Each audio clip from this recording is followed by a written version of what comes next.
లోకేష్ అన్న ఏడున్నవే? మొన్న Hyderabad real estate summit జరిగినప్పుడు దిగిన ఫోటోలు నాకు ఇంకా పంపలేవు. పంపుతాను పంపుగానే. జల్దిన వాట్సాప్ చెయ్యు, లేకుంటే మళ్ళీ మర్చిపోతావు. వాట్సాప్ ఓపెన్ చేసి ఒక్క క్లిక్ కొడితే వచ్చే ఫోటోలకు ఏందో ముచ్చట చెప్పబడితే ముందటగా ఫోటోలు పంప.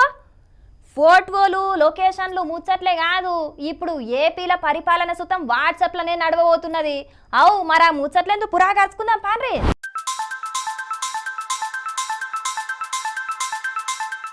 ఇదివరకు ఏ సర్టిఫికేట్ కావాలన్నా ఆఫీసుల చుట్టూ రోజులు నెలల కమానం తిరిగేది. అయినా కూడా కొంతమంది ఆఫీసర్లు మాత్రం చేతులు దడపందే పని చేస్తలేరని ఫిర్యాదులు కూడా అత్తనే ఉండే. అందుకే ఏపీల కూటమి సర్కార్ ఇప్పుడు కొత్త పద్ధతి తీసుకొచ్చింది. మన మిత్ర ప్రజల చేతిల ప్రభుత్వం అనే పేరు మీద వాట్సాప్ తోనే అన్ని తీర్ల సర్కారు సౌలతులను జనాలు ఉపయోగించుకునే ఏర్పాట్లు చేసింది. మరి ఈ ఆలోచన ఎట్లొచ్చింది, ఏం కథ అనేది మంత్రి లోకేష్ అన్న చెప్పిండు. ఈ ఆలోచన నాకు యువగలం పాదయాత్ర నుంచి మొదలైంది.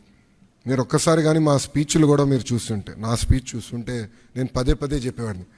ఒక బటన్ నొక్కితే భోజనం వస్తుంది, ఒక బటన్ నొక్కితే సినిమా చూస్తున్నాం, ఒక బటన్ నొక్కితే ట్యాక్సీ వస్తుంది, కానీ ఒక బటన్ నొక్కితే ఎందుకు ప్రభుత్వం మీ దగ్గరికి రావట్లేదు, ఆ ఛాలెంజ్ నేను స్వీకరిస్తున్నానని ఆనాడు చెప్పా.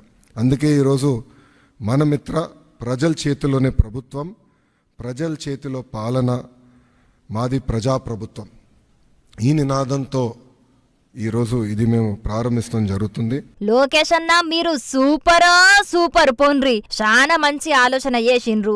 ఆదాయం కులం సర్టిఫికెట్ల కోసం కూడా చాలా మంది జనాలు చెప్పులు అరిగే దాకా ఆఫీస్ల పొంటి తిరుగుతున్నారు. ఇక ఇప్పుడు వాట్సాప్ లనే పనులైపోతాయంటే ఇంట్లోనే కూసుండి మంచిగా చేసుకోవచ్చు పోన్రిగా. మరిగా ఎన్ని తీర్ల పనులైతాయి అనేది కూడా లోకేష్ అన్న చెప్పిండు. ఇనుండ్రో పారి.